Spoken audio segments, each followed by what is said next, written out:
لڑکے کا نام سنتیاگو تھا۔ جب وہ متروک چرچ کے پاس پہنچا تو شام ڈھل چکی تھی۔ اس چرچ کی چھت عرصہ ہوا گر چکی تھی اور جہاں کبھی پادری کا منبر ہوتا ہوگا وہ جگہ انجیر کے ایک بہت بڑے درخت نے لے لی تھی۔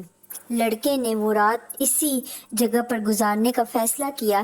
جب تمام بھیڑیں شکستہ دروازے سے گزر گئیں تو اس نے دروازہ بند کر کے اس کے آگے ایک تختہ لگا دیا تاکہ رات کے وقت بھیڑیں باہر نہ نکل سکیں۔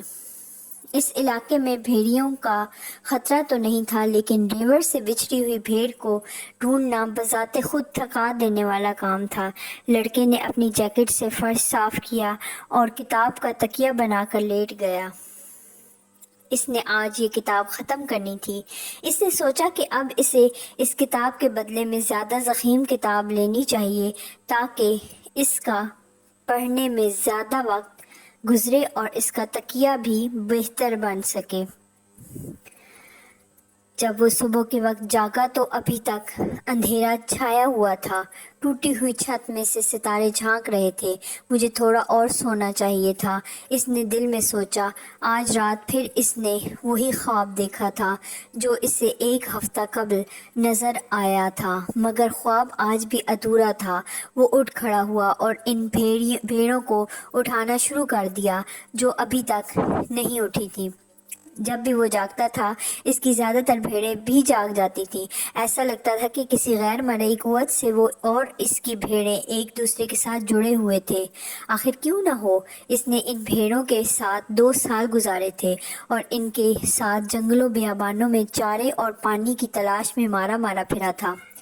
بھیڑیں اب اس کے ساتھ اتنی مانوس ہو گئی تھیں کہ اس کے اوقات کار کا بھی انہیں اندازہ ہو گیا تھا، یا پھر میں ان کے اوقات کار کا عادی ہو گیا ہوں، اس نے سوچا۔ کچھ ایسی بھیڑیں بھی تو تھیں جو جاگنے میں ذرا وقت لگاتی تھیں، انہیں جگانا پڑتا تھا۔ اس کا خیال تھا کہ بھیڑیں اس کی زبان سمجھتی تھیں، اس لیے وہ کبھی کبھی کتاب میں سے کچھ تحریر انہیں پڑھ کر سناتا تھا اور انہیں اپنے دکھ درد بھی سناتا تھا اور انہیں اپنی تنہائی میں شریک کرتا۔ وہ ان کے سامنے اس گاؤں پر بھی تبصرہ کرتا جہاں سے وہ گزرتے تھے، لیکن پچھلے چند دنوں سے وہ اپنی بھیڑوں کے ساتھ صرف ایک موضوع پر بات کر رہا تھا، ایک دوشیزہ جو ایک تاجر کی بیٹی تھی جو اس گاؤں میں رہتا تھا، جس تک پہنچنے کے لیے انہیں مزید 4 دن کا درکار تھے۔ اس گاؤں میں اس سے پہلے وہ ایک دفعہ 1 سال قبل آیا تھا۔ تاجر اون کا کاروبار بھی کرتا تھا۔ وہ انتہائی شکی مزاج تھا۔ اس کا مطالبہ ہوتا تھا کہ بھیڑ کی اون اس کی نظروں کے سامنے اتاری جائے۔ وہ اس تاجر کے پاس اپنے ایک دوست کے توسط سے پہنچا تھا۔ اس روز دکان پر رش تھا، اس لیے لڑکے کو انتظار کرنا پڑا۔ وہ دکان کی سیڑھیوں پر بیٹھ گیا اور اپنے تھیلے میں سے کتاب نکال کر پڑھنے لگا۔ مجھے نہیں معلوم تھا کہ چرواہے بھی پڑھنا جانتے ہیں، عقب سے لڑکی کی مترنم آواز آئی۔ لڑکی اندلس کی بے مثال خوبصورتی کا مکمل نمونہ تھی۔ سیاہ لہراتے بال اور گہری خوبصورت آنکھوں میں عرب نقوش کی جھلک تھی۔ جی ہاں، لیکن میں نے کتاب کی نسبت اپنی بھیڑوں سے زیادہ سیکھا ہے، اس نے جواب دیا۔ اگلے 2 گھنٹے تک وہ ایک دوسرے کو اپنے حالات سناتے رہے۔ تم نے پڑھنا کیسے سیکھا؟ لڑکی نے استفسار کیا۔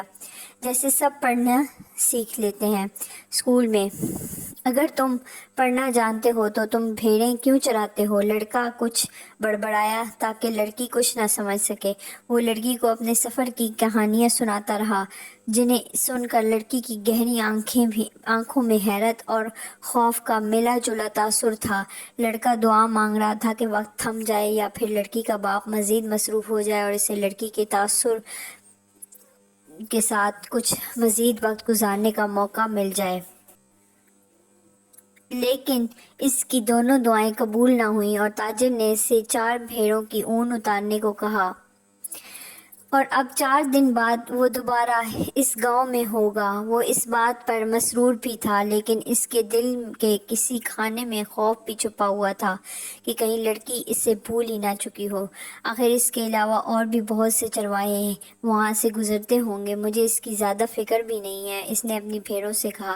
میں اور بھی کئی لڑکیوں کو جانتا ہوں، لیکن اس کا دل اس کے ساتھ نہیں تھا۔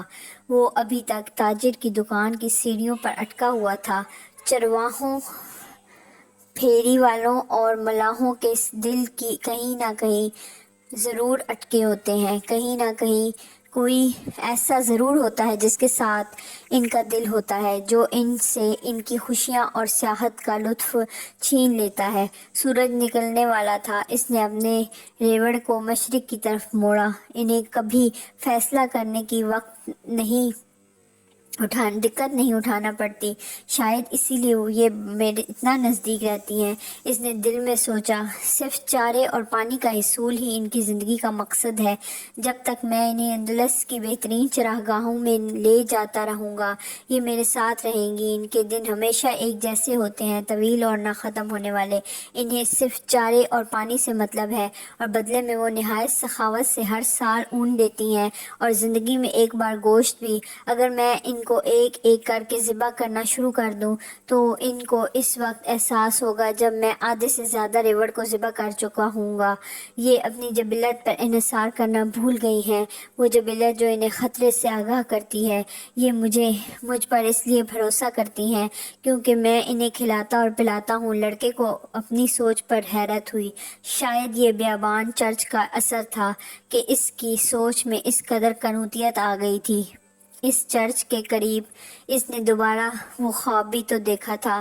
شاید یہ اسی چرچ کا ہی اثر تھا کہ اسے بھیڑوں پر جھنجھلاہٹ ہو رہی تھی۔ اس نے جھنجھلاہٹ دور کرنے کے لیے پانی پیا اور اپنی جیکٹ کو جسم کے گرد کس کر لپیٹ لیا، لیکن اسے یہ جیکٹ بھی بوجھ لگ رہی تھی۔ اس بوجھ کو اس وقت تک اٹھانا پڑے گا جب تک سورج اپنے عروج پر نہ پہنچ جائے، پھر گرمی اتنی بڑھ جائے گی کہ مزید سفر جاری رکھنا ممکن نہیں ہوگا۔ یہ وہ وقت ہوتا ہے جب تمام اسپین کیلولا کرتا ہے۔ گرمی کی شدت شام ڈھلنے تک جاری رہتی ہے۔ مان اسے اس جیکٹ کی افادیت کا خیال آیا۔ اس کی وجہ سے وہ صبح کی خنکی کا سامنا کر پایا تھا۔ جیکٹ کا بھی ایک مقصد تھا، جیسے کہ اس کی زندگی کا مقصد تھا۔ اس کی زندگی کا مقصد تھا سیاحت۔ اسپین میں 2 سال تک آوارہ گردی کرنے کے بعد اسے تمام شہروں اور قصبوں کا حدود اربع معلوم ہو گیا تھا۔ اس دفعہ اس کا ارادہ تھا کہ وہ تاجر کی بیٹی کو بتائے گا کہ چرواہے نے لکھنا پڑھنا کیسے سیکھا۔ 16 سال کی عمر تک اس نے مدرسے میں تعلیم حاصل کی تھی۔ اس کے والدین کی خواہش تھی کہ وہ پادری بنے تاکہ پورا خاندان اس پر فخر کر سکے۔ وہ خود سخت محنت کرتے تھے، صرف 2 وقت کی روٹی کے لیے، بالکل اس کی بھیڑوں کی طرح۔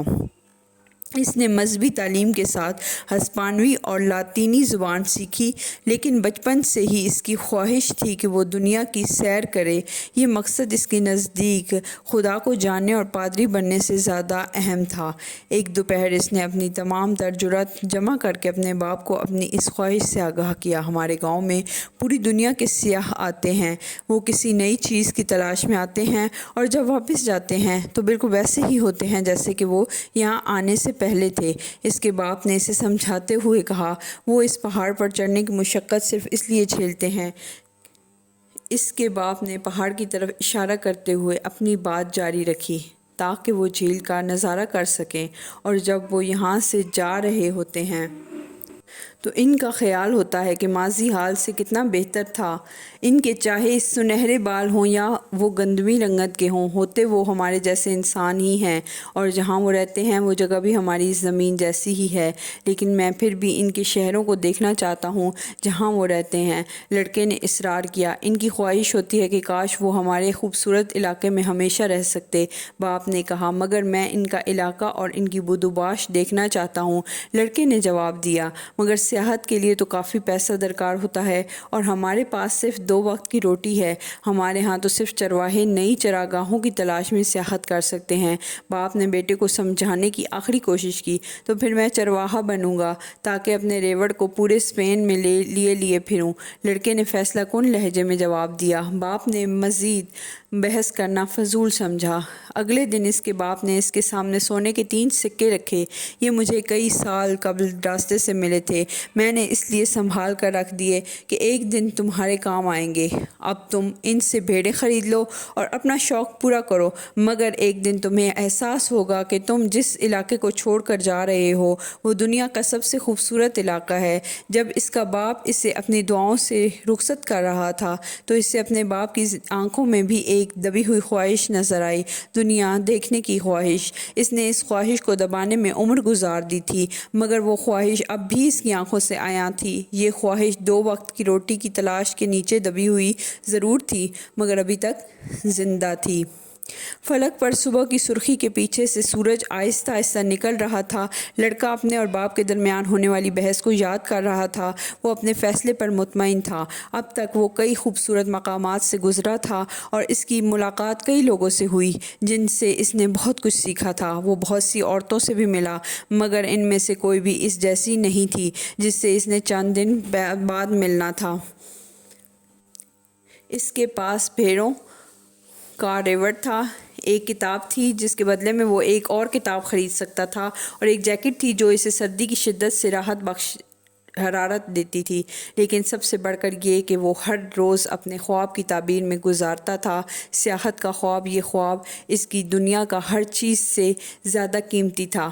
اگر اسپین کی سیاحت سے اس کا دل بھر گیا تو وہ اپنا گلہ بیچ کر سمندر کے سفر پر نکل جائے گا۔ جب تک اس کا دل سمندر کی وسعتوں سے بھرے گا تو اس وقت تک وہ کئی مزید شہر دیکھ چکا ہوگا، بے شمار لوگوں سے مل چکا ہوگا، اور اس کے پاس کئی حسین یادوں کا خزانہ ہوگا۔ اس کی کوشش ہوتی تھی کہ وہ اس راہ پر نہ چلے جہاں سے ایک بار گزر چکا ہو۔ اس متروک چرچ سے اس کا گزر اس سے قبل نہیں ہوا تھا۔ دنیا بہت وسیع تھی، ہر بار اس کا گزر کسی نئی جگہ سے ہوتا تھا جو اس سے قبل آنے والی جگہوں سے زیادہ خوبصورت ہوتی تھی۔ بھیڑوں کو آج تک اس بات کا اندازہ نہیں ہو سکا کہ وہ نئی جگہ سے گزر رہی ہیں یا وہی پرانا رستہ ہے۔ انہیں اس بات سے کوئی سروکار نہیں ہے کہ چراگاہ نئی ہے یا بہار نے خزاں کی جگہ لے لی ہے۔ ان کی زندگی کا مقصد صرف اور صرف چارے اور پانی کا حصول ہے۔ شاید میں بھی ان بھیڑوں سے مختلف نہیں ہوں، لڑکے نے سوچا۔ جب سے میں تاجر کی بیٹی سے ملا ہوں مجھے بھی کسی اور لڑکی کا خیال اچھا نہیں لگا۔ سورج کو دیکھ کر اس نے اندازہ کیا کہ دوپہر تک وہ دو طرفہ پہنچ جائے گا۔ طرفہ میں وہ اپنی پرانی کتاب کے بدلے مزید ضخیم کتاب لے گا، بوتل تازہ پانی سے بھرے گا اور حجامت بھی بنوائے گا تاکہ تاجر کی بیٹی سے ملاقات کے لیے تیار ہو سکے۔ وہ اس خیال کو دل میں جگہ دینے کے لیے تیار ہی نہیں تھا کہ تاجر نے اب تک اس کی شادی کر دی ہوگی۔ خواب کی تعبیر کے پورا ہونے کا انتظار زندگی کو دلچسپ بنا دیتا ہے۔ اس نے دوبارہ سورج کی طرف دیکھا، وقت کا اندازہ کیا اور ریوڑ کو ہانکنے لگا تاکہ دھوپ تیز ہونے سے قبل طرفہ پہنچ جائے۔ پھر اسے یاد آیا کہ طرفہ میں ایک بوڑھی عورت رہتی تھی جو خوابوں کی تعبیر بتاتی تھی۔ بوڑھی خاتون لڑکے کو ایک کمرے میں لے گئی۔ ایک پردہ اس کمرے کو خوابگاہ سے الگ کرتا تھا۔ کمرے میں ایک میز اور 2 کرسیوں کے علاوہ مسیح کی تصویر بھی مزین تھی۔ بڑھیا نے اسے ایک کرسی پر بیٹھنے کو اشارہ کیا۔